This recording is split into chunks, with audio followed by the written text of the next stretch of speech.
আজ বানাবো চিংড়ি মাছের পুর দিয়ে পটলের দোরমা। তার জন্য একদম বড় বড় সাইজের পটল নিয়ে নিয়েছি। গায়ের খোসাটা কিন্তু ছাড়ালে হবে না, জাস্ট ছুরি দিয়ে হালকা ঘষে তুলে নিতে হবে। আর একটা পাশ কেটে ভেতর থেকে চামচের সাহায্যে পুরটা বের করে নেব। তারপর মিক্সির মধ্যে পটলের সেই ভেতরের পুর, চিংড়ি মাছ, পেঁয়াজ আর কাঁচা লঙ্কা দিয়ে একটা মিহি পেস্ট করব। আর পটলের মধ্যে আমি এদিকে অল্প সর্ষের তেল, নুন, হলুদ মাখিয়ে পটলগুলো একটু লাল লাল করে ভেজে তুলে রাখছি। পটলের এই দোরমাটা করার জন্য কিন্তু একটু বড় সাইজের পটলই নিতে হবে। তারপর আরও একটু তেল দিয়ে দিলাম কালো জিরে আর সেই পেস্টটা। নুন হলুদ দিয়ে খুব শুকনো শুকনো করে এই ভেতরের স্টাফিংটা রেডি করে নিতে হবে। দেখো, দেখে তো মনে হচ্ছে এটা দিয়েই শুধু ভাত খেয়ে নেবো। যাই হোক, এরকম পটলের মধ্যে পুরটাকে ভরে দিয়েছি।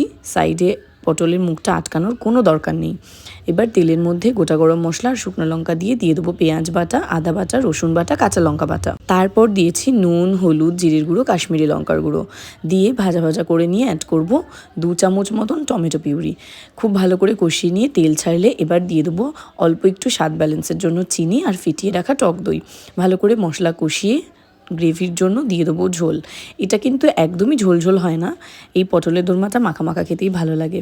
তারপর আর কি 8-10 মিনিট ঢাকা চাপা দিয়ে নাড়িয়ে নিয়ে শেষে ঘি গরম মশলা দিয়ে নামালেই রেডি আমাদের পটলের দোরমা।